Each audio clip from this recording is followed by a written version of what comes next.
I've always felt that some houses are more than wood and stone. They hold secrets, their walls, whispering stories to those who listen. Willow Creek. My grandparents' estate was such a place, its ivy-draped walls and glowing windows watching over me like a silent guardian. My name is Natalie Foster, and at 27, I was just a kindergarten teacher, my days filled with crayon storybooks and the laughter of children at Sunshine Elementary. My life was simple. My apartment, a cramped haven of thrift store furniture and dreams I kept small. But beneath that ordinary surface, something stirred a spark I didn't yet understand, a strength waiting for the right moment to ignite. It all began with my grandparents, Elizabeth and Harold Alexander, who were more my family than my parents ever were, and the mysteries they wove into my life. 6 weeks ago, a letter arrived, its heavy envelope sealed with a spiraling symbol that seemed to shimmer in the dim light of my apartment. It was from their attorney, Matthew Goldstein, summoning me to a reading of their will, a meeting that would unravel my world and set me on a path I never could have imagined. But before I plunge into the storm that followed, let me take you back to the roots of it all, to the people who shaped me, and the secrets they left hidden in the shadows of Willow Creek. My parents, Richard and Diane, were strangers in their own home, their hearts tethered to ambition rather than family. My father, a corporate strategist, lived for the next deal, his days consumed by boardrooms and his nights by whiskey and phone calls. His eyes, so like Grandpa Harold's, lacked the warmth that had defined my grandfather, replaced by a hunger for power. My mother, a socialite with a polished smile, moved through elite circles, her affection reserved for those who could elevate her status. I was an afterthought, a duty they fulfilled with private school tuition and occasional critiques of my unambitious dreams. Family dinners were rare, tense affairs, interrupted by their phones or my mother's sharp remarks about my lack of drive. "You could do so much more, Natalie," she'd say, her voice dripping with disappointment, as if teaching children was a failure rather than a calling. Willow Creek was my escape, a sanctuary, where I spent weekends and summers from the age of 5.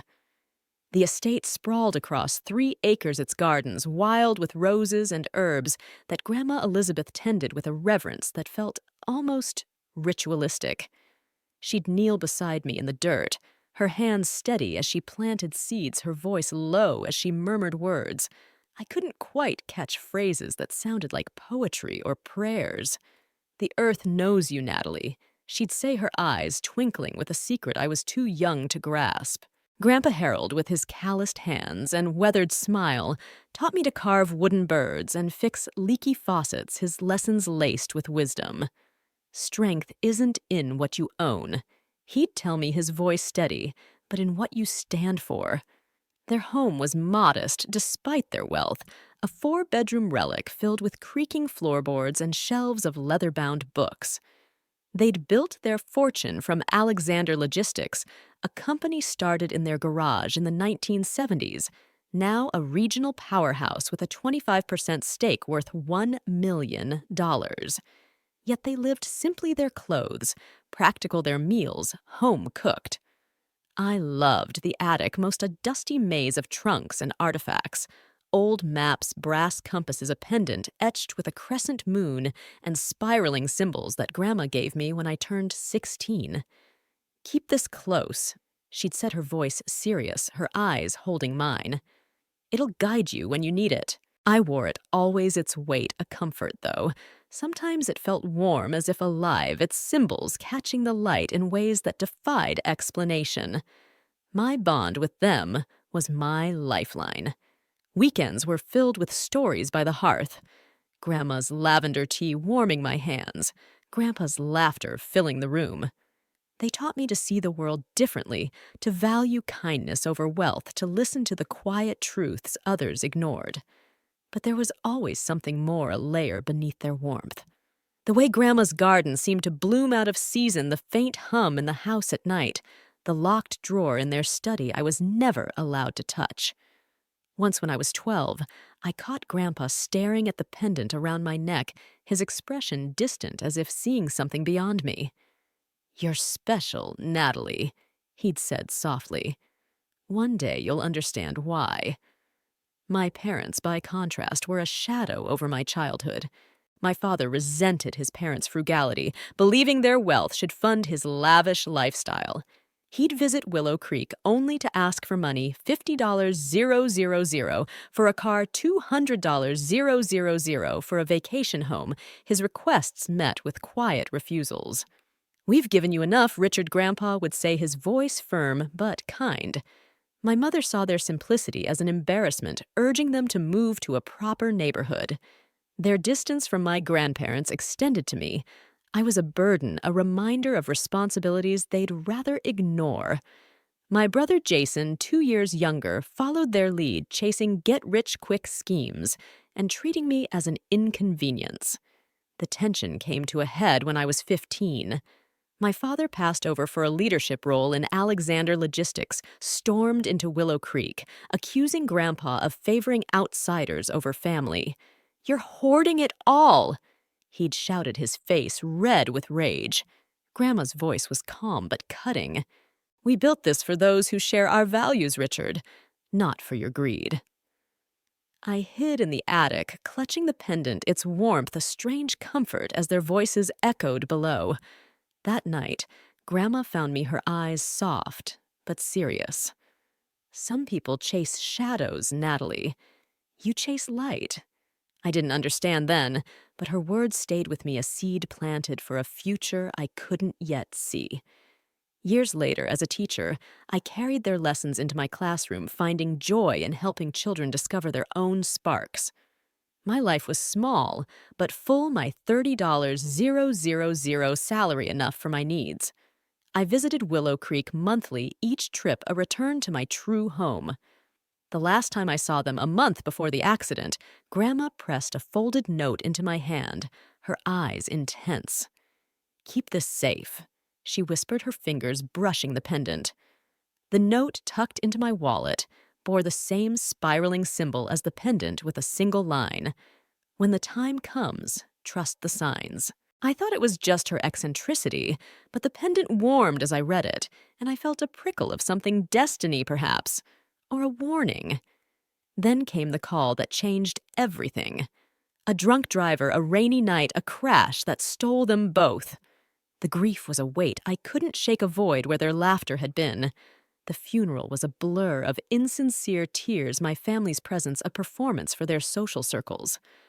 I couldn't face Willow Creek, not yet. So I retreated to my apartment, the pendant, my only comfort, its glow faint but steady. Then the letter arrived, its wax seal bearing that spiraling symbol, summoning me to Matthew's office. As I prepared to go, the pendant flared, and I saw it, a shadow in my apartment's corner, fleeting, but real, its eyes glinting with a light that matched the pendant's. My heart raced, but the note's words echoed, "Trust the signs." I didn't know what awaited me, but as I stepped into the world beyond my small life, the pendant's warmth was a promise. My grandparents had seen something in me, a strength, a purpose, a legacy tied to Willow Creek's secrets. I was their chosen, and whatever lay ahead, betrayal, triumph, or mysteries yet to be unveiled, I was ready to face it. The night my world shattered. The rain fell in sheets, as if the sky itself wept for what was lost. I was hunched over a stack of kindergarten worksheets in my tiny apartment, the dim glow of a thrift store lamp casting shadows on the walls, when my phone buzzed with a call that would change everything. The screen displayed an unknown number, but something, a prickle at the base of my neck, a whisper of intuition, urged me to answer. The voice on the other end was calm, but heavy, like a storm held at bay. "Miss Natalie Foster, this is Officer Daniels. I'm sorry to inform you, there's been an accident. My grandparents, Elizabeth and Harold, were gone. A drunk driver, a red light, ignored a collision that stole them in an instant." The officer's words were clinical, assuring me they hadn't suffered, but they cut through me like a blade. I sat frozen, the phone slipping from my hand, as memories flooded in Grandma's laughter, as she taught me to braid lavender into wreaths, Grandpa's steady hand guiding mine to carve a wooden bird. Their estate, Willow Creek, had been my sanctuary, a place where the air seemed to hum with secrets.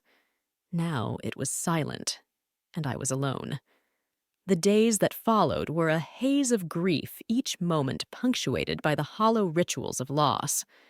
The funeral was a blur of black umbrellas and insincere tears. My parents, Richard and Diane, took charge with a cold efficiency, arguing over casket costs as if haggling at a market. My brother Jason, flown in from California, barely looked up from his phone, his fingers tapping out messages while mourners whispered condolences. Aunt Pam, my father's sister, wept dramatically for the cameras, her mascara streaking just so.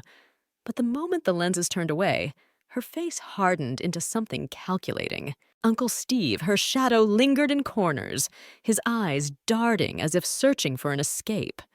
None of them had visited my grandparents in years, yet here they were playing the part of a grieving family. I stood apart, numb, clutching the pendant Grandma had given me, a silver crescent moon etched with symbols I'd never deciphered. It felt warm against my skin, as if it held a piece of her still. I couldn't bring myself to return to their house after the funeral. The thought of stepping into that familiar space, now empty of their voices, was unbearable. Instead, I retreated to my apartment, a one-bedroom refuge filled with secondhand furniture and the faint scent of lavender from a candle I'd kept burning since their death. I took bereavement leave from Sunshine Elementary, where I taught, and tried to piece together a world without them. Each night I dreamt of Willow Creek, not as it was, but as something alive, its walls pulsing with a faint golden light, its gardens whispering secrets I couldn't quite hear. I woke with the pendant glowing faintly, or so I thought, dismissing it as a trick of grief. 2 weeks later, a letter arrived, its envelope heavy with a wax seal bearing the same spiraling symbol I'd noticed before. It was from Matthew Goldstein, my grandparents' attorney, requesting my presence at his office for the reading of their will. The letter was formal, but a handwritten note slipped inside felt personal, almost urgent. Natalie, trust the path they've laid for you. There's more at stake than you know. The words sent a shiver through me, stirring that same prickle of intuition. What had my grandparents hidden? And why did the symbol on the seal feel like a key to something larger? The morning of the will reading was gray, the air thick with drizzle that clung to my skin. I drove to Goldstein Legal, a converted Victorian house downtown, its windows glinting like eyes behind the mist. I arrived early, dressed in a simple black dress, the pendant tucked beneath my collar. In my purse was the umbrella Grandma had insisted I keep in my car. For emergencies, Natalie, you never know. It was a small comfort, a tether to her wisdom. The office's interior was warm, all wood paneling and leather chairs, but an undercurrent of something else lingered, a faint hum like the house itself was watching. Matthew Goldstein greeted me with a handshake that lingered, his silver hair catching the light, his eyes kind, but guarded behind wire-rimmed glasses. "I'm so sorry for your loss, Natalie," he said, his voice low and genuine. "Elizabeth and Harold were extraordinary. I'll miss our chess games and her lemon bars." His words brought tears to my eyes, but there was something in his gaze, a flicker of knowledge, as if he held a piece of the puzzle I was only beginning to see. "They spoke of you often," he added, guiding me to a seat. "They saw something in you, something rare." Before I could ask what he meant, the glass door swung open, and my family swept in like a storm. My father, Richard, led the charge, his expensive watch glinting as he checked the time with an impatient scowl. At 56, he was a harder, colder version of Grandpa, his warmth replaced by ambition's sharp edges. My mother, Diane, followed her designer handbag, a stark contrast to my threadbare purse. Jason, my 25-year-old brother, swaggered in sunglasses perched on his head, despite the gloom, his wrinkled shirt a mockery of the occasion. Aunt Pam was next, already mid-conversation on her phone, her voice loud with complaints about some social slight. Uncle Steve trailed behind his eyes, avoiding mine, as silent as ever. "Well, let's get this over with," my father barked, bypassing greetings. "Some of us have businesses to run." Matthew's smile was thin, almost knowing, as he gestured to the conference room. The air grew heavy as we settled around a large oak table, my father claiming one end as if it were a throne. I chose a seat near Matthew, the pendant pulsing faintly against my chest, or was it my heartbeat? The room felt charged like the moment before a lightning strike. Matthew opened a leather portfolio, his movements deliberate. Before we begin, I must clarify that Elizabeth and Harold were of sound mind when they updated their will last year. Their wishes were explicit, their intentions clear. My father snorted, leaning back. Just read it, Matt. It's standard procedure. Dad built the business. I'm his son. Let's not waste time. Ignoring him, Matthew adjusted his glasses and began.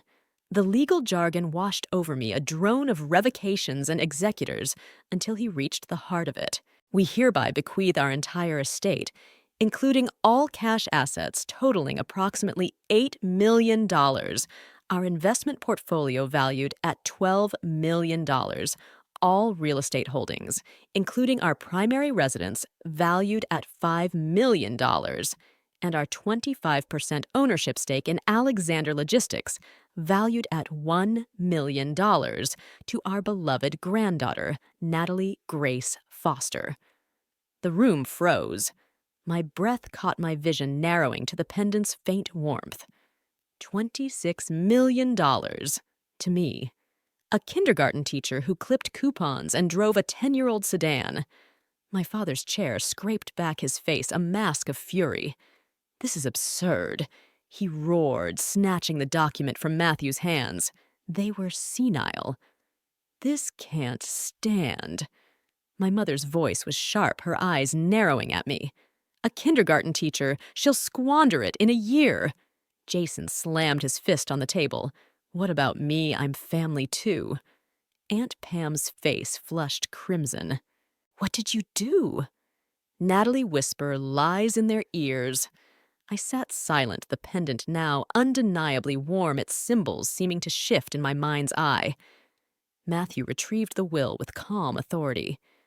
There's more. Harold and Elizabeth recorded a message for this moment. He pressed a button and a screen flickered to life. My grandparents appeared seated on their familiar sofa, their faces etched with a quiet strength. But there was something else, a faint glow in their eyes, a shadow behind them that didn't quite match the room. Grandpa spoke first, his voice steady. If you're watching this, we're gone. But know this, Natalie, you were chosen for a reason. Not just for our wealth, but for what lies beneath it.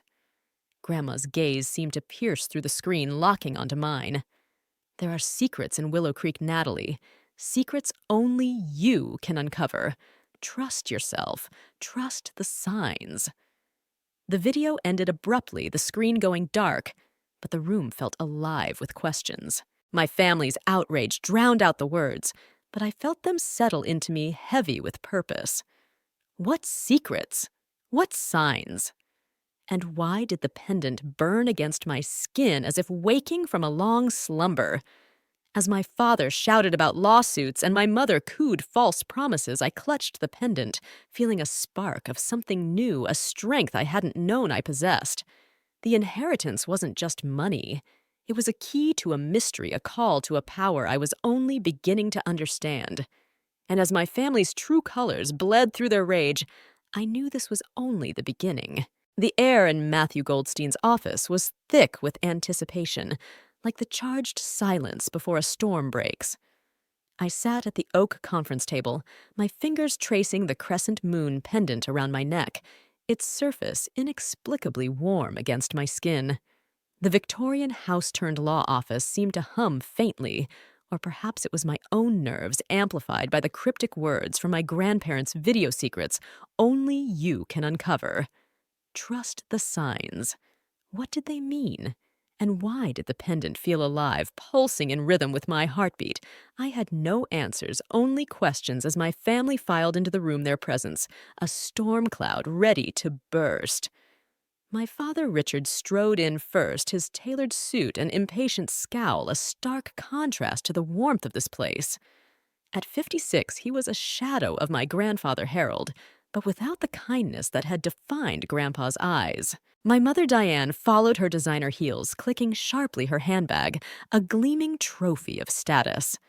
Jason, my 25-year-old brother, sauntered in with sunglasses perched on his head, his wrinkled shirt a defiant rejection of the occasion's gravity. Aunt Pam, my father's younger sister, was already chattering loudly into her phone, her voice a grating mix of indignation and entitlement. Uncle Steve trailed behind his eyes, darting nervously, as if he sensed the undercurrents I couldn't yet name. They settled around the table, their gazes sharp and predatory like wolves circling a lone deer. Matthew the attorney stood at the head of the table, his silver hair catching the dim light, his expression calm but unyielding. Before we begin, he said, his voice cutting through the tension, I must emphasize that Elizabeth and Harold were of sound mind when they updated their will last year. Their decisions were deliberate, their intentions clear. He adjusted his wire-rimmed glasses, and I caught a flicker in his eyes, something knowing almost conspiratorial, as if he held a piece of the puzzle my grandparents had left me. My father snorted, leaning back in his chair. Spare us the preamble, Matt. Just read it. I'm their son. The business is mine by right. Let's not waste time on theatrics. His words were laced with a confidence that bordered on arrogance, but beneath it, I sensed a crack, a flicker of unease. Did he know something I didn't? Or was it the pendant, its warmth now a steady pulse whispering warnings I couldn't yet decipher? Matthew ignored him, opening a leather portfolio with a deliberate slowness that seemed to mock my father's impatience. He began reading, his voice steady the legal jargon, a rhythmic drone revocations of prior wills, appointments of executors' formalities that made my family shift restlessly. I clutched the pendant, its symbols seeming to shift under my fingertips, though when I looked they were still. Then Matthew reached the core of the will, and the room tilted. We hereby bequeath our entire estate, he read, including all cash assets totaling approximately $8 million. Our investment portfolio valued at $12 million, all real estate holdings, including our primary residence at Willow Creek, valued at $5 million, and our 25% ownership stake in Alexander Logistics, valued at $1 million, to our beloved granddaughter, Natalie Grace Foster. The words hit like a thunderclap. $26 million. To me, a kindergarten teacher who lived on instant noodles and secondhand books. The room went silent, the air so heavy I could barely breathe. My father's face drained of color, then flushed red with fury. This is insanity, he roared, slamming his fist on the table, the sound echoing like a gunshot. He lunged forward, snatching the document from Matthew's hands, his eyes scanning it frantically. They were senile, manipulated. This won't stand. My mother's voice was a venomous hiss, her eyes locking onto me with a mix of disdain and calculation. A kindergarten teacher, she'll burn through that money in a year, then come crawling back to us. This is a mistake, Matthew. Jason, his sunglasses now dangling from his shirt, leaned forward, his voice dripping with entitlement. What about me? I'm family too. I need that money for my startup. It's going to be huge. Aunt Pam's face twisted, her phone forgotten as she pointed at me. What did you do? Natalie whisper lies to them. Twist their minds. You've always been sneaky, haven't you? I sat frozen, their words crashing over me like waves, but the pendant burned hotter now, a beacon against the chaos. I wanted to speak to defend myself, but my voice caught in my throat. The accusations weren't new. I'd always been the outsider in this family, but their venom was sharper now, laced with a greed that felt almost palpable, like a shadow curling around the table. And yet beneath their rage, I sensed something else, fear. Of what? The money? Or something deeper, something tied to the secrets my grandparents had hinted at. Matthew raised a hand, his calm unshaken. Please, take your seats. There's more. His tone was firm, but his eyes flicked to me a silent reassurance. Harold and Elizabeth left a message of video to clarify their wishes. He pressed a button on a remote, and a large screen on the wall flickered to life. My heart clenched as my grandparents appeared seated on their familiar sofa in Willow Creek's living room. They looked as they had the last time I'd seen them, vibrant and strong, but there was something otherworldly in their presence, a faint shimmer around them like heat rising from a summer road. Was it a trick of the light or something more? Grandpa spoke first, his voice steady but weighted with purpose. If you're watching this, Natalie, it means we're gone. But know this, you were chosen for a reason, not just for our wealth, but for what lies beneath it. Willow Creek holds more than you see. Trust yourself. Trust the signs. Grandma's eyes, sharp and piercing, seemed to look directly into mine as if she could see me through the screen. We've watched you, Natalie, and we've seen your heart. You carry the spark. We've nurtured the strength to protect what we've built. The others, her gaze shifted as if addressing my family, have chosen a different path, one of greed and distance. They cannot be trusted with what we've guarded. The video flickered, and for a moment I thought I saw something, a shadow moving behind them, a shape that didn't belong in their cozy living room. My family didn't notice, too consumed by their outrage, but the pendant pulsed sharply, sending a jolt through me. Grandma continued, her voice softer now, almost a whisper. There are secrets in the estate, Natalie. Keys hidden in plain sight. Find them, and you'll understand why we chose you. Be wary, those closest to you may seek to take what isn't theirs. The screen went dark, and the room erupted. My father threw the will back onto the table, his voice a snarl. This is a sham. They were clearly out of their minds. We'll contest this, Matt, and no judge will let a naive girl keep that fortune. My mother leaned toward me, her smile saccharine, but her eyes cold. Natalie, darling, you know this isn't right. That money belongs to the family. You'll share it, won't you? For harmony's sake, Jason scoffed, his voice bitter. There's nothing to think about, sis. You don't know the first thing about money. Hand it over or Dad will make sure you regret it. Aunt Pam's voice was shrill, her finger jabbing at me. You manipulated them, all those cozy Sundays playing the perfect granddaughter. What did you whisper to turn them against us? Uncle Steve, silent, until now shifted uncomfortably, his eyes flicking to the door as if he wanted to flee. The accusations swirled, but the pendant's heat was now a fire, grounding me, anchoring me against their storm. I felt something stir within me, a quiet strength like a seed breaking through soil. I wasn't just their target.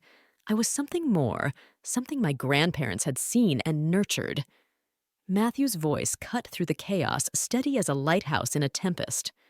I anticipated this reaction, Richard. Your parents did too. They underwent rigorous cognitive testing before finalizing this will, multiple doctors' independent evaluations all documented. Contesting it will be costly and futile. He slid a folder across the table, its cover embossed with the same spiraling symbol I'd seen on the letter. They also left detailed records of your interactions over the years, loans, unpaid visits, missed demands made. It's all here. My father's face darkened, but he didn't touch the folder. Instead, he turned to me, his voice low and dangerous. This isn't over, Natalie. You think you can steal what's mine and walk away. Think again. The threat hung in the air, heavy with intent, but the pendant pulsed again, and with it came a clarity I hadn't expected. I met his gaze, my voice steady despite the trembling in my hands. I didn't ask for this, Dad, but they chose me. I won't betray their trust. The room fell silent, my words a spark in the darkness. My family's eyes bore into me, but for the first time I didn't flinch. Something was shifting inside me, a power I couldn't name tied to the pendant, to Willow Creek, to the secrets my grandparents had guarded. Matthew handed me a thick envelope, its weight grounding me further. This contains the documents' keys to the estate and contact information for their advisors, he said softly. Take your time, Natalie. You don't need to decide anything today.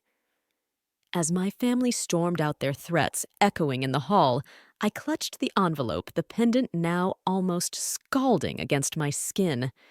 The symbol on the envelope matched the one on the wax seal, and as I traced it, a memory flickered. Grandma pressing the pendant into my hands years ago, her voice low. "Keep this close, Natalie. It'll guide you when the time comes."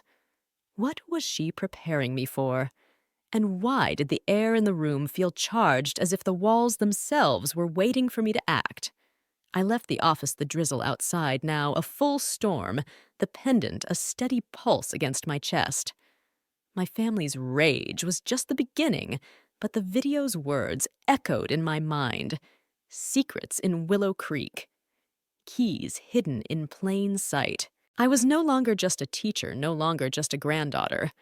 I was the keeper of something greater, and as the rain soaked through my dress, I felt a resolve harden within me. Whatever my grandparents had left me, money, mystery, or power, I would uncover it. And no one, not even my family, would stand in my way. The rain had stopped, but the air hung heavy with the promise of more storms. As I drove away from Matthew Goldstein's office, the envelope he'd given me lying unopened on the passenger seat. Its weight felt like a challenge, a riddle tied to the cryptic words my grandparents had left in their video secrets in Willow Creek. Keys hidden in plain sight. The crescent moon pendant around my neck pulsed with a warmth that was no longer subtle, its etched symbols seeming to shimmer in the corner of my vision. I gripped the steering wheel, my knuckles white, trying to process the bombshell of their will, $26 million, entrusted to me, a kindergarten teacher who'd never dreamed of such wealth. But more than the money, it was their faith in me, their belief in some hidden strength I didn't yet understand that anchored me against the chaos of my family's rage. My phone buzzed relentlessly, texts from my father, mother, and brother, flooding the screen with demands and thinly veiled threats. "Come to our house tonight at 6, Natalie. We'll sort this out as a family." My father's message read the word family, dripping with menace. I knew it wasn't an invitation, it was a summons. The pendant burned hotter, as if urging me to prepare to stand firm. I didn't know what lay ahead, but as I navigated the slick streets, a resolve was forming, sharp and unyielding, like a blade being forged in fire. My parents' house loomed at the end of their gated driveway, a 5,000 square foot monument of granite and glass, designed to impress rather than welcome. Its cold elegance was a stark contrast to the warm, ivy-covered walls of Willow Creek, my grandparents' estate. I parked my 10-year-old sedan among their gleaming luxury vehicles, my father's black sedan, my mother's white SUV, Jason's impractical sports car, and Aunt Pam and Uncle Steve's garish red convertible. The pendant pulsed again, a warning or a reassurance I couldn't tell. Clutching the envelope, I took a deep breath and stepped into the lion's den. The formal living room was a stage set for confrontation, its sleek furniture and sterile decor a reflection of my parents' priorities. My father stood by the fireplace, a tumbler of scotch in hand, his face a mask of controlled fury. My mother perched on a designer chair, her posture rigid, her eyes calculating. Jason sprawled across the sofa, scrolling through his phone with a smirk, while Aunt Pam paced her heels, clicking like a metronome of anxiety. Uncle Steve lingered by the window, gazing out as if wishing to be anywhere else. The air crackled with tension, and the pendant's heat was now a steady burn, its symbols tingling under my fingertips as if whispering secrets I wasn't ready to hear. "Sit down, Natalie." My father said, his voice low and commanding, the tone he used in boardrooms to bend others to his will. I chose a chair near the door, instinct warning me I might need a quick exit. The envelope rested in my lap, its spiraling seal catching the light, and I felt a strange pull, as if it held more than just documents, something alive, something waiting. "Let's be reasonable." My father began, his words smooth but edged with steel. "Your grandparents weren't thinking clearly. They meant for the family to benefit, not just you." My mother nodded, her smile practiced but cold. Sweetheart, managing wealth is complicated. Your father has the experience to handle this properly. You'd get a nice portion enough for a real house, not that shabby apartment. The condescension in her voice made my skin crawl, but I stayed silent, the pendant's warmth grounding me. My father leaned forward, his eyes narrowing. Here's the deal. You sign over the estate to me as the financial head of the family. I'll ensure everyone gets their fair share.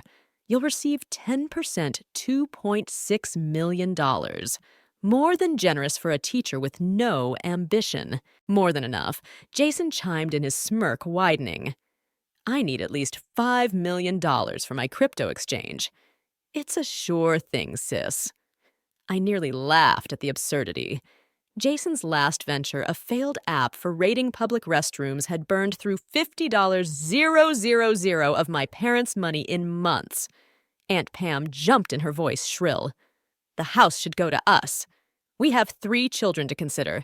That neighborhood schools are perfect for them. Her children, my cousins, were strangers who sent generic birthday cards in her handwriting, yet she spoke as if they'd been part of my grandparents' lives. The pendant pulsed sharply, and a memory surfaced, Grandpa's voice, calm and steady during a childhood playground dispute. No one can take your dignity unless you let them, Natalie. Know what's right and hold firm. I straightened my voice, cutting through their demands. That's $2.6 million you're offering me out of $26 million. And you think that's generous? The room stilled, their eyes locking onto me. My father's face hardened. Don't play games, Natalie. You don't have the stomach for this. My mother's tone shifted, syrupy and manipulative. After all we've done for you, private school braces, those dance lessons you were terrible at, this is how you repay us. Where's your family loyalty? Loyalty. I shot back, the pendant's heat fueling my courage. When was the last time you called to check on me or showed up to one of my school plays? You didn't even visit Grandma and Grandpa unless you wanted something. The truth hung in the air, sharp and unyielding. Aunt Pam's face flushed, and Jason's smirk faltered, but my father's eyes glinted with something darker, something dangerous. Their tactics shifted as I'd known they would. My mother's eyes welled with crocodile tears. We gave you life, Natalie. A good home, opportunities. And this is how you treat us. My father's voice grew colder, his words a calculated strike. We're not asking, Natalie. We're telling you what will happen. Sign the transfer documents or we'll contest the will. We'll dig up every moment you spent alone with them, every conversation you had behind our backs. It'll get ugly. The pendant burned hotter, and for a fleeting moment I saw something a flicker in the room's shadows, like a figure watching from the edges of my vision. I blinked, and it was gone, but the sensation lingered as if the house itself was listening. Uncle Steve, silent until now, spoke softly. Maybe we should give her time to think. This is a lot to process. My father rounded on him, his voice a snarl. Stay out of this, Steve. This is family business. I'm family. Steve replied, his voice barely audible, but he shrank back under my father's glare. The room descended into chaos, their voices overlapping, Jason drafting transfer papers on his laptop, my mother calling their attorney for wording advice, Aunt Pam scrolling real estate listings for Willow Creek, already planning to gut my grandparents' home. They were carving up my inheritance without my consent, their greed a palpable force like a storm cloud pressing down on me. At 10:30, my father slid a crude document across the coffee table, the pen beside it gleaming like a weapon. Sign it, Natalie. He demanded, his voice low and final.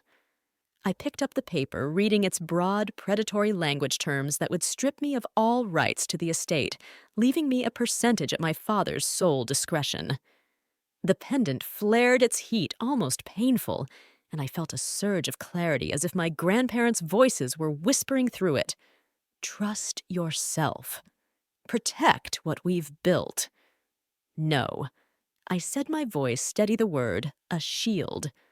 I won't sign this. My grandparents trusted me with their legacy for a reason. I'll honor that trust.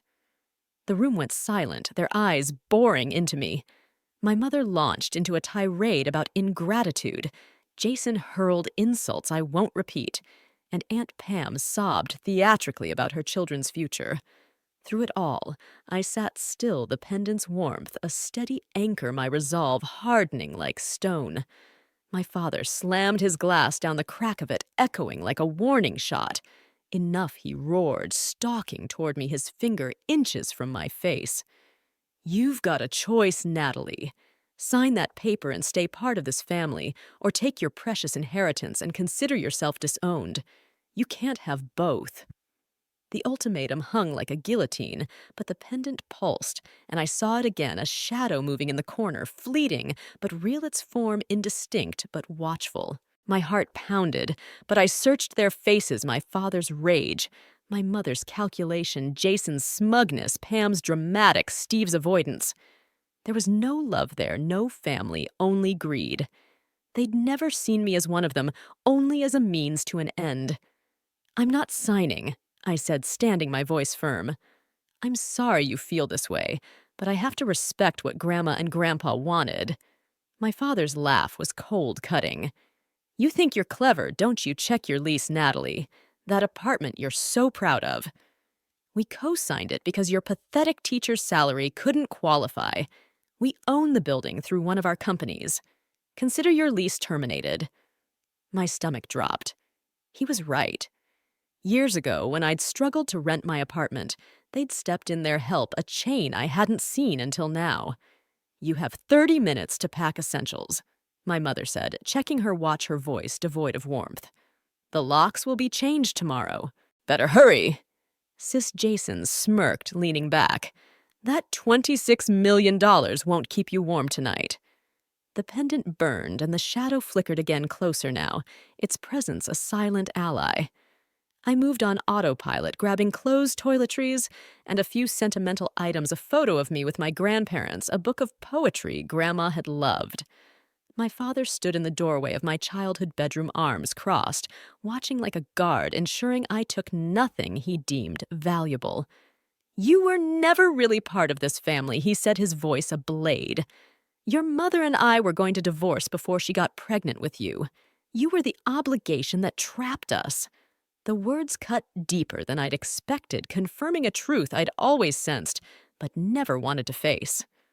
My mother appeared, her expression cold.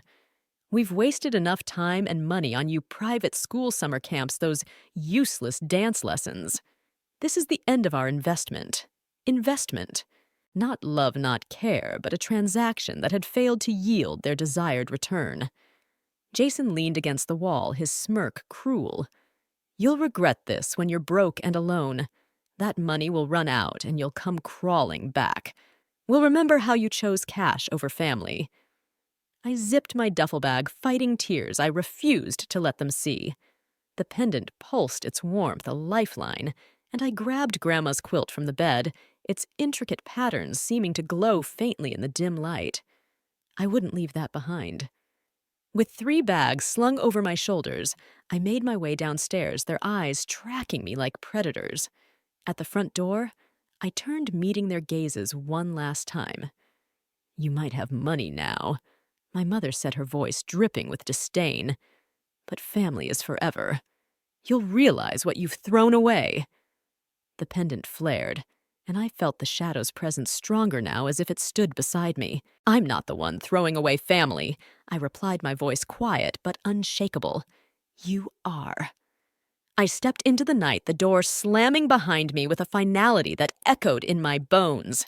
Standing by my car, the weight of it all crashed down, homeless, disowned, alone. The pendant burned, and I saw it clearly now, a figure in the shadows, tall and indistinct, its eyes glinting with a light that matched the pendant's glow. It vanished as quickly as it appeared, but its presence lingered, a promise of something greater. I slid into my car, tears streaming down my face, but beneath the grief was a spark, a power awakening tied to the secrets my grandparents had left me. They'd seen something in me, something my family couldn't. As I drove into the darkness, the envelope beside me, I knew this was only the beginning of uncovering it. The night air was cool and sharp as I drove away from my parents' house, my belongings stuffed into bags in the back seat, the weight of their betrayal pressing against my chest. The pendant around my neck burned with a steady heat, its crescent moon and cryptic symbols pulsing in time with my heartbeat, as if it were alive, guiding me through the darkness. My family had cast me out, stripped me of my home, and branded me an outsider, all for refusing to surrender the $26 million inheritance my grandparents Elizabeth and Harold had entrusted to me. But it wasn't just the money that anchored me now. It was the mystery they'd left behind, the secrets hinted at in their video Willow Creek holds more than you see. Trust the signs. The envelope from Matthew Goldstein, their attorney, sat unopened on the passenger seat, its spiraling wax seal glinting in the moonlight, a silent promise of answers I wasn't sure I was ready to face. I had nowhere to go. My apartment, the one I'd thought was mine, belonged to my father's investment company, its lease terminated in a final act of spite. Hotels were out of reach, my teacher's salary barely covered my credit card limits. Friends were an option, but explaining this nightmare at midnight felt impossible. Then my fingers brushed the envelope, and I felt it, a faint vibration like a heartbeat echoing the pendant's pulse. I tore it open, and among the documents and financial contacts, a set of keys slipped out attached to a rabbit-shaped keychain Grandma had cherished. The keys to Willow Creek, their estate now mine. My heart clenched at the thought of stepping into that house without them, but the pendant flared, urging me forward as if they were still with me, guiding me home. The drive to Willow Creek took 20 minutes, each mile a tug-of-war between comfort and dread. The estate loomed at the end of a winding road, its ivy-covered walls and glowing windows like a beacon in the night. I parked in the driveway, the porch light flickering on, likely on a timer Grandpa had set, meticulous as always. But as I sat there clutching the keys, the house seemed to watch me, its shadows shifting in ways that defied the wind.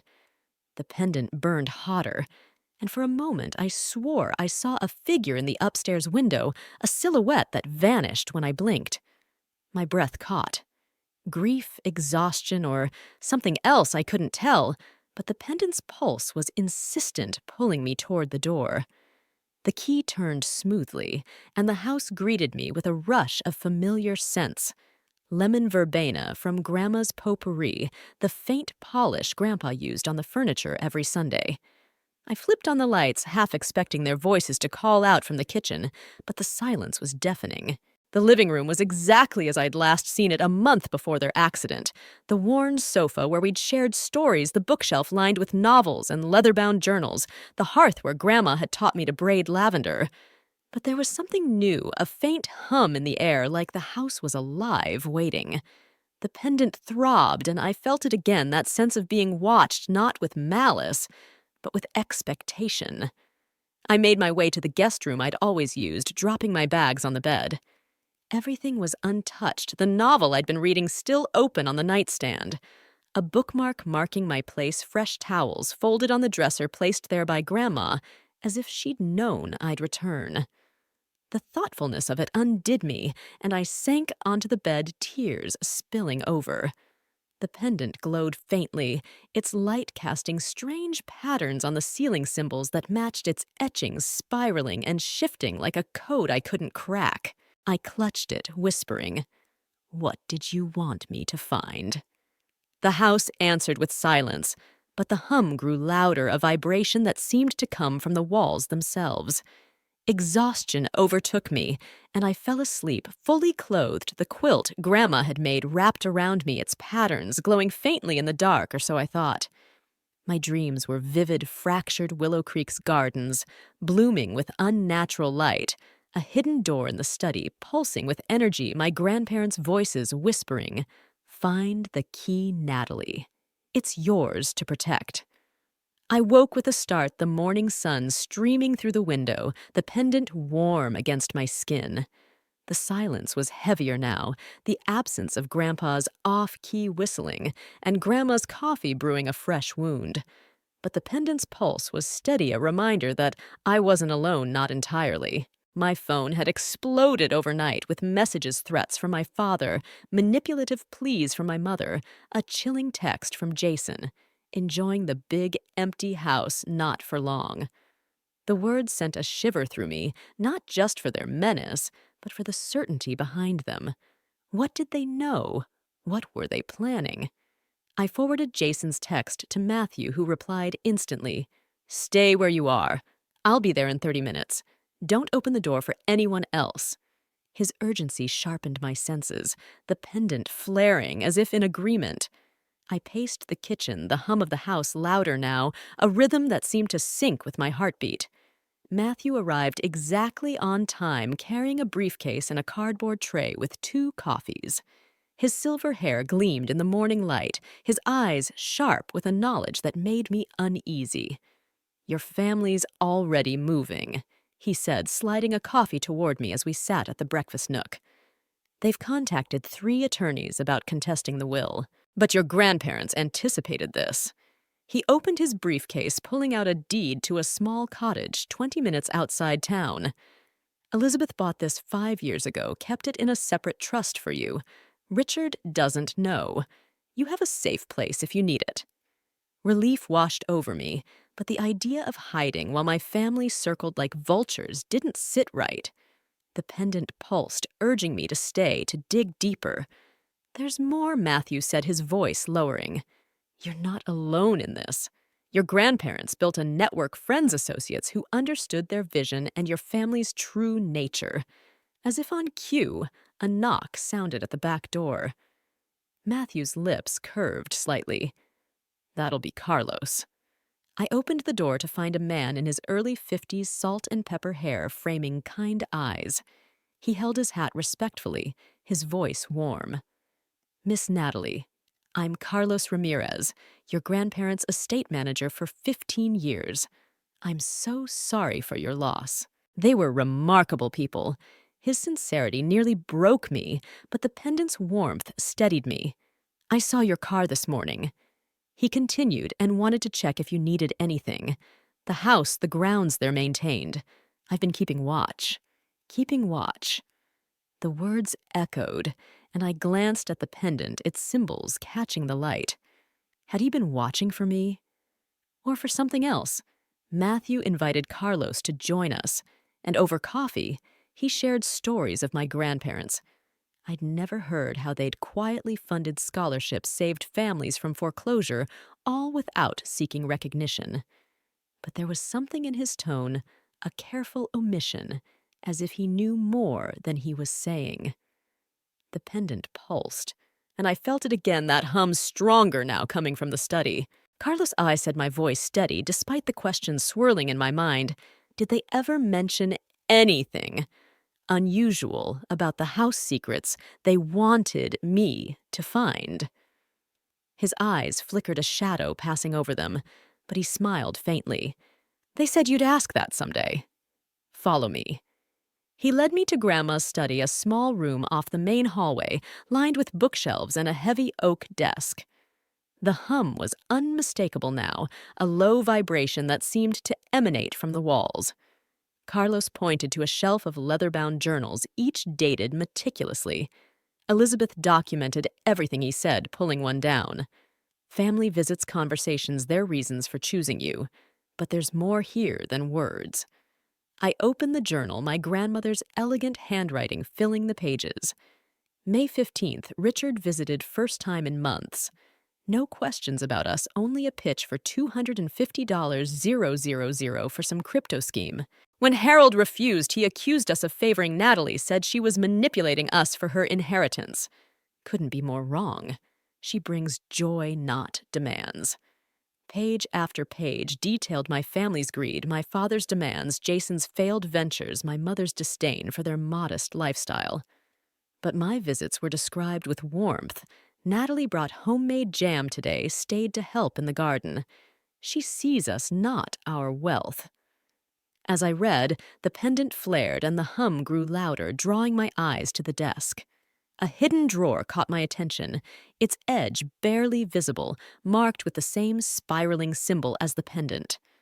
My fingers trembled as I pressed it, and the drawer clicked open, revealing a small, ornate box.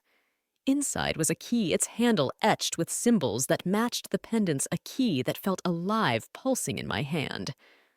"What is this?" I whispered, my voice barely audible. Carlos's expression was solemn. "They said you'd find it when the time was right. It opens something in this house, something only you're meant to see." Matthew nodded, his eyes gleaming with a quiet intensity. "Your grandparents built more than a fortune, Natalie. They guarded something extraordinary. That key, this house, the pendant, they're all connected." Before I could ask more, the doorbell rang sharp and insistent. Carlos moved to answer it, returning with Dorothy Reynolds, my grandparents' housekeeper for 20 years. She hugged me tightly, her practical dress and cardigan, a comforting contrast to the morning's strangeness. "You look just like Elizabeth," she said, her eyes misty. "She was so proud of you." Over the next hour, more arrived: Rosa Martinez, their business partner George Patel, their financial advisor Sarah Johnson, their neighbor. Each brought story support and pieces of a puzzle I was only beginning to understand. Dorothy found a hidden compartment in Grandma's desk, revealing letters from my father, decades of demands for money, some with veiled threats. A USB drive held security footage, my mother rifling through Grandma's jewelry after the funeral, claiming pieces as her own. They documented everything Dorothy said softly. They knew this day would come. The pendant pulsed, and the hum in the room intensified, as if the house itself was waking. I held the key, its weight heavy with purpose. My grandparents hadn't just left me money, they'd entrusted me with a legacy, a secret hidden in Willow Creek's walls. The pendant glowed faintly, casting symbols on the study's ceiling, and I felt it, a power stirring within me, a strength tied to this place, to them. My family's threats loomed, but I wasn't alone. The house, the key, the pendant, they were my allies, and I was ready to uncover what they guarded.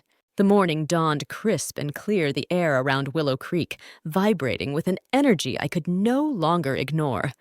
I stood in the kitchen of my grandparents' estate, the crescent moon pendant around my neck, pulsing with a heat that felt like a heartbeat, its etched symbols glowing faintly in the dawn light.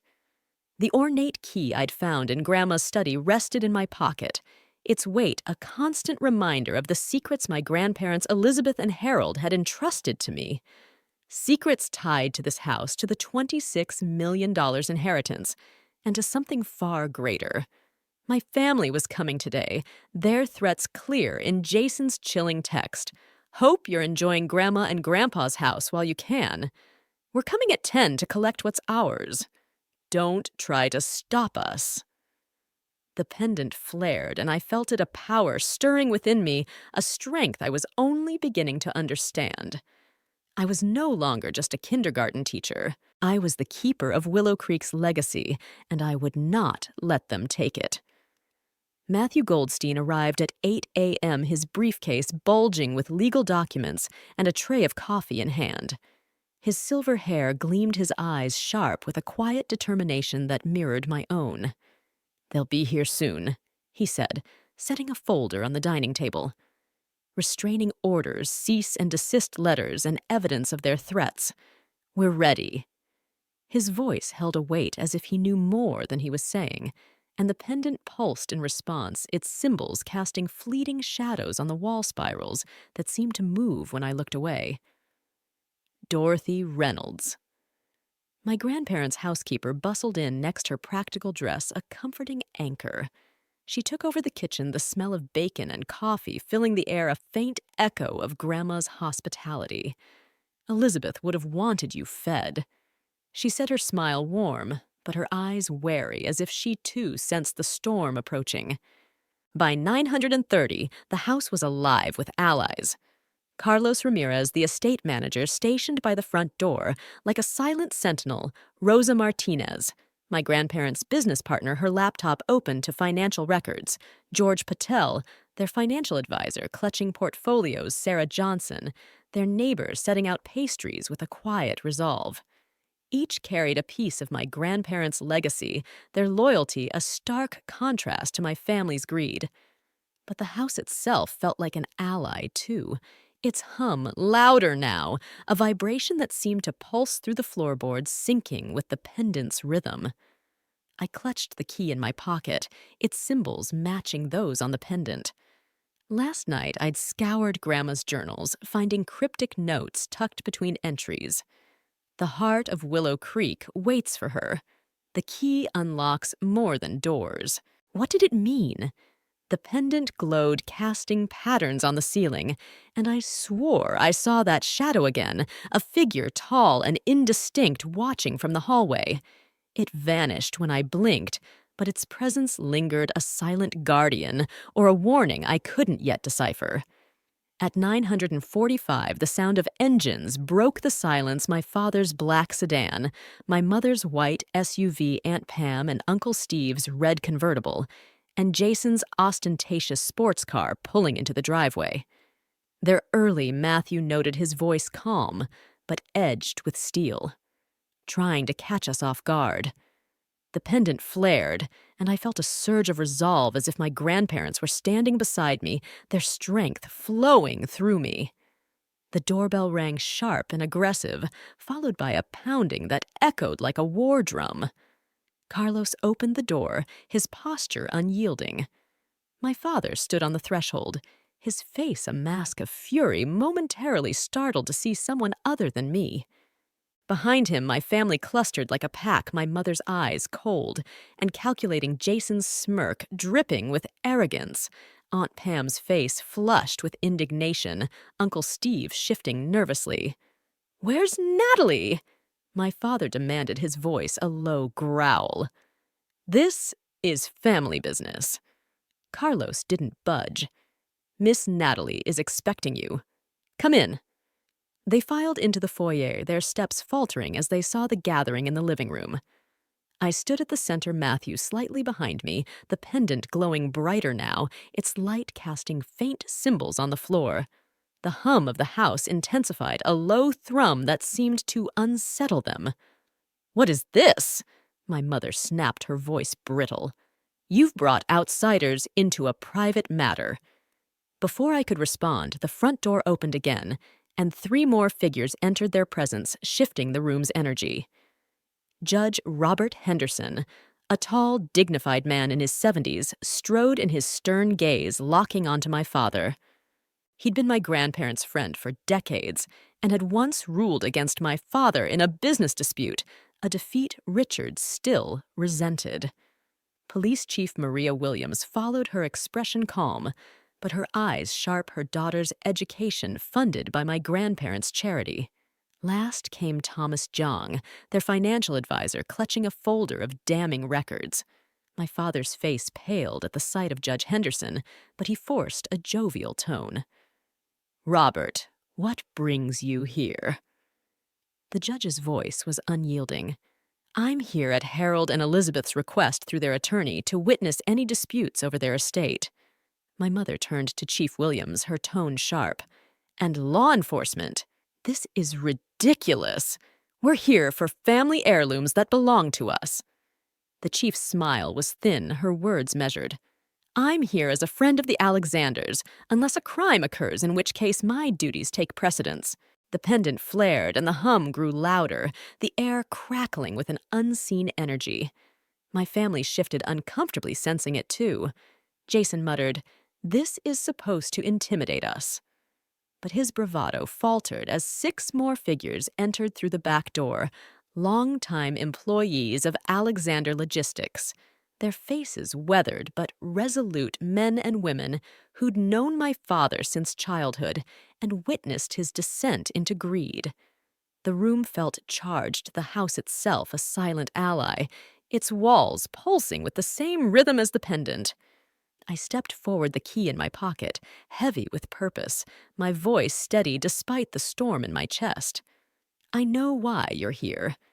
You think you're entitled to my grandparents' estate despite their explicit wishes. You think you can bully me into giving you what you want." My father's face hardened, his eyes glinting with malice. Those old fools were manipulated. We're here to correct that injustice. Thomas Jung spoke up, his voice calm but cutting. Actually, Richard, we have records of every attempt you made to access their assets, unauthorized transfers in 2016, a forged check in 2018, your attempt to declare Elizabeth incompetent last year after she refused to fund Jason's crypto scheme. My father's face reddened, his voice a snarl. That's out of context. Rosa Martinez stepped forward, her tablet glowing with data. There's also the $200,000 loan you never repaid for your Aspen vacation home. They could have pursued it, but they didn't. One by one, my grandparents' allies presented evidence letters, email, security footage of my mother stealing jewelry after the funeral, my father's cruel comments about his parents recorded in Grandma's journals. The pendant burned hotter, and I saw it again, the shadow figure now at the edge of the room, its form clearer, its eyes glinting with a light that matched the pendant's glow. Aunt Pam turned on me, her voice shrill. You ungrateful snake! You poisoned them against us! Judge Henderson cleared his throat, his presence commanding. I've reviewed Elizabeth's video journals. There was no manipulation. Their reasoning was clear. My mother scoffed, her tone dismissive. This is theatrical nonsense. We'll contest the will and win. Matthew handed each of them an envelope, the same spiraling symbol on its seal. These contain banking records, texts, emails, and videos of your interactions with Harold and Elizabeth. If you contest the will, this becomes public record. Uncle Steve opened his face paling as he read. Pam, we should go, he whispered. This isn't a fight we can win. She shoved him away, but my father had gone still, his envelope revealing secrets he'd hoped to keep buried. Chief Williams stepped forward, her voice calm but firm. This property is under 24-hour surveillance. Any attempt to remove items without permission is theft. Carlos nodded, his eyes steady. The new system records everything backed up to the cloud. Harold insisted on it, said the old system had blind spots. The pendant flared, and the hum became a low roar, the house itself seeming to stand with me. I picked up a stack of documents Matthew had prepared, my hands steady despite the weight of their gazes. These are cease and desist orders for your threats, I said, passing them to Jason. These demand the return of items you took after the funeral. I handed papers to my father. And these are my terms for any future relationship, respect for my grandparents' wishes, and an end to this fight. The pendant glowed brighter, its light casting symbols across the room, and I felt it a power surging within me, a certainty that I was meant for this moment. My father's voice was low, defeated, but defiant. This isn't over. But the evidence was overwhelming, the support around me unyielding. Judge Henderson spoke, his tone final. It is Richard. Any judge would uphold their wishes based on this. One by one, my family retreated, their threats dissolving like smoke. Jason glared as he passed. This isn't the end. I met his eyes, the pendant's warmth, a fire now. Maybe not. But it's the end of you taking advantage of this family. They saw who you are. As their cars vanished down the driveway, the hum softened the house, settling around me. Dorothy served coffee and pastries, her presence a balm. The others gathered, offering support, but I felt a hollow ache. I'd protected my grandparents' wishes, but I'd lost my family in the process. The pendant pulsed, and the shadow figure lingered in my vision, its form almost human now, its eyes urging me forward. I clutched the key, knowing this victory was only the beginning. Willow Creek held secrets, doors to unlock, powers to claim, and I was ready to find them. The dust from my family's retreating cars had barely settled when I stood in the living room of Willow Creek. The hum of the house, now a soft, steady pulse like a heartbeat syncing with my own. The crescent moon pendant around my neck glowed faintly, its etched symbols casting delicate patterns on the walls, as if the house itself were whispering its approval. My grandparents, Elizabeth and Harold, had entrusted me with more than their $26 million estate. They'd left me a legacy woven with secrets of power I was only beginning to understand. The ornate key from Grandma's study rested in my pocket, its weight a constant reminder of their cryptic words: Willow Creek holds more than you see. Find the key, Natalie. It's yours to protect. My family had tried to tear it from me, but I'd stood firm, backed by a community of allies and a house that felt alive. Now the real work began, not just protecting their legacy, but building something new, something worthy of their trust. The first weeks were a whirlwind of grief and discovery. Each morning I woke in the guest room, the silence heavy without Grandpa's off-key whistling or Grandma's coffee brewing. But the pendant's warmth and the house's hum were constant companions urging me forward. My family's threats lingered texts from my father, hinting at lawsuits, my mother's sudden pleas for reconciliation when her social circle noticed my wealth, Jason's demands for startup capital, Aunt Pam's invitations to holiday gatherings in my large, suitable house. Each attempt was transparent, their greed a stark contrast to the pendant's steady glow. I responded with polite but firm boundaries, echoing the terms I'd set: respect for my grandparents' wishes or no relationship at all. They couldn't meet those terms. And with each rejection, I felt a piece of my old life fall away, replaced by a strength I hadn't known I possessed. Matthew Goldstein, my grandparents' attorney, became my guide through the labyrinth of their estate. Over coffee in the breakfast nook, he laid out the financial details: $8 million in cash, $12 million in investments, $5 million in real estate, and a 25% stake in Alexander Logistics. But it was the cryptic notes in Grandma's journals that held my attention, tucked between entries about family visits. The heart of Willow Creek waits for her. The key unlocks the source. The pendant flared as I read, and I felt it a pull toward the study where the hum was strongest.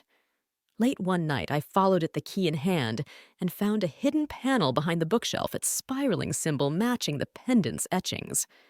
The key fit perfectly, revealing a narrow staircase descending into darkness. My heart pounded, but the pendant's glow lit the way, casting symbols that danced on the walls like a map only I could read. At the bottom was a small chamber, its walls carved with the same spiraling patterns, glowing faintly with an otherworldly light. In the center stood a stone pedestal etched with words, "For the guardian who sees with the heart." On it rested a leather-bound book, its cover embossed with the crescent moon. I opened it, and Grandma's handwriting filled the pages, not a journal, but a record of Willow Creek's true legacy, a network of quiet charities, lives they'd touched without seeking praise, children's medical bills paid, homes saved from foreclosure, employees' children sent to college. But there was more: references to a source beneath the estate, a power tied to the land guarded by generations of Alexanders. The pendant pulsed, and I swore I saw her Grandma, a fleeting figure in the shadows, her eyes warm with pride. "You're ready, Natalie," her voice whispered, or maybe it was the house. I left the chamber trembling, the book clutched to my chest, knowing I'd only scratched the surface of their secrets. With Matthew's guidance, I founded the Elizabeth and Harold Alexander Foundation, dedicating $10 million to education for underprivileged students, focusing on arts and vocational training areas my grandparents had championed. The pendant glowed brighter as I signed the papers, as if approving my choice. I returned to teaching at Sunshine Elementary, surprising those who thought wealth would change me. My classroom became a haven stocked with new books, art supplies, and technology my salary could never have afforded. I ensured every child had healthy snacks and warm coats, small acts that felt like extensions of Grandma's kindness. Each smile from my students strengthened my resolve, the pendant's warmth, a constant reminder of my purpose. Rosa Martinez, my grandparents' business partner, mentored me in managing Alexander Logistics. I didn't take an active role, but I ensured the company upheld their values: profit sharing for employees, generous retirement benefits, a commitment to community. The business thrived, its 100 employees, a testament to my grandparents' vision. But it was the chamber beneath Willow Creek that called to me most. I returned often, the book revealing more each time, hints of rituals tied to the land symbols that matched the pendants, a legacy of stewardship that felt both ancient and alive. The shadow figure appeared more frequently now, its form clearer, a tall, cloaked silhouette with eyes that glowed like the pendant. It never spoke, but its presence felt protective, guiding me toward answers I wasn't yet ready to fully grasp. Willow Creek itself began to transform. I moved from the guest room to the master bedroom, though it took months to feel like I belonged there. With Carlos's help, I renovated the basement into a community space for foundation events, its walls painted with murals inspired by the pendant's symbols. Dorothy refused to retire, coming 3 times a week to keep the house alive, her presence a link to my grandparents' warmth. The hum of the house grew stronger, especially in the study where I spent evenings poring over the book, deciphering its cryptic passages. One entry stood out. The source awakens with the guardian's heart. Trust the pendant, Natalie. It knows you. The words sent a shiver through me, the pendant flaring as if in response. My family's attempts to reconnect were predictable. My father called when his company hit financial trouble, hinting at mutually beneficial loans. My mother reached out when her friends learned of the foundation angling for a board position to boost her status. Jason texted when his latest venture failed, begging for cash. Aunt Pam suggested holiday gatherings, eyeing Willow Creek's grandeur. Each time I held firm, the pendant's warmth bolstering my resolve. They weren't family, not in the way that mattered. Instead, I built new traditions with the community my grandparents had cultivated. Sunday dinners resumed, hosted by me, with Carlos, Dorothy, Rosa, Matthew, and others filling the table. We shared stories, celebrated milestones, and mourned together, bound by values stronger than blood. One crisp autumn morning, I visited my grandparents' graves, the first time since the funeral. The pendant glowed softly as I laid fresh flowers on their headstones, the air thick with the scent of fallen leaves. I sat on a nearby bench, the book from the chamber in my lap, and spoke aloud, feeling only slightly foolish. "I'm trying to honor you," I said, my voice steady. "The foundation's making a difference. 3 students got full college scholarships this month. Your employees still speak of you with reverence." A breeze rustled the trees, sending golden leaves spiraling down, and the pendant pulsed its light, casting symbols on the ground. "I wish you were here." I continued to tell me what the source is, what the key unlocks. "I'm figuring it out step by step." As I spoke, the shadow figure appeared at the edge of the cemetery, its form almost human now, its eyes glowing with a warmth that felt like Grandma's. It pointed to the book, then vanished, leaving a single word echoing in my mind: trust. I opened the book, and a new page glowed faintly, revealing a sketch of the chamber's pedestal with instructions. "Speak your truth to awaken the source." My heart raced. Was this the key to my grandparents' legacy, a power tied to the land, to me? Back at Willow Creek, I returned to the chamber, the pendant's light guiding me down the staircase. Standing before the pedestal, I spoke, my voice trembling but sure. "I'm Natalie Foster, your granddaughter, your guardian. I'll protect what you built with my heart and my truth." The chamber hummed, the symbols on the walls flaring to life, and a warmth flooded me, not just from the pendant, but from within. The source, whatever it was, recognized me, its energy merging with my own, a power that felt both ancient and new. I wasn't just their heir, I was their chosen, tasked with carrying their vision forward. As I emerged, the house felt different, alive, welcoming mine. The pendant's glow softened its symbols now, a quiet guide rather than a burning call. I wasn't alone. My grandparents' community, the house, the source they were, with me their legacy, a light I'd carry forward. My family's betrayal had revealed their true colors, but it had also shown me mine. I was stronger than I'd known, and Willow Creek's secrets were mine to uncover one step at a time. I stand in the garden of Willow Creek, the morning sun filtering through the ivy, casting golden patterns that dance with the symbols of the crescent moon pendant around my neck. The air hums softly the house, and its secrets now a part of me, their rhythm entwined with my own.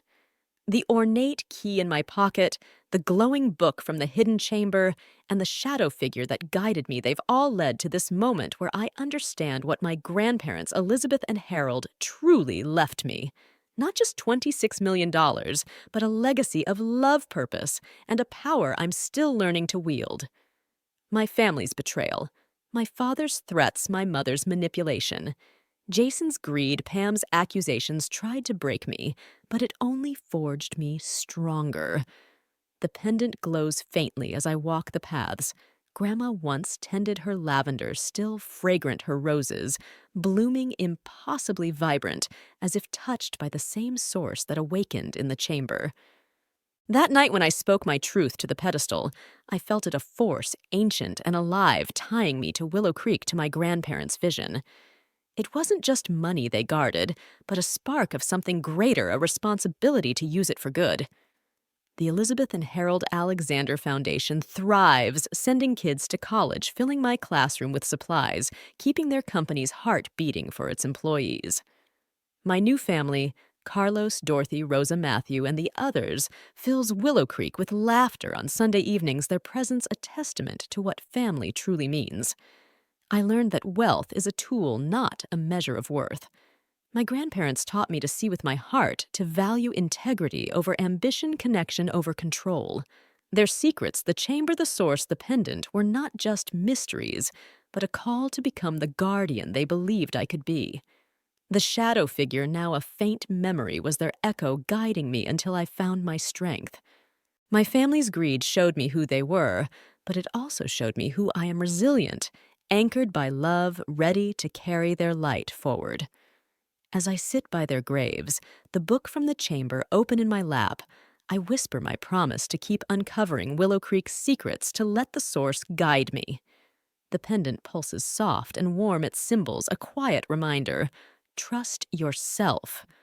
I've won not just a battle, but a life one rooted in purpose, surrounded by those who see me. If you've ever faced betrayal, stood for what's right, or found strength in unexpected places, know this: your heart is your power, and no one can take it unless you let them.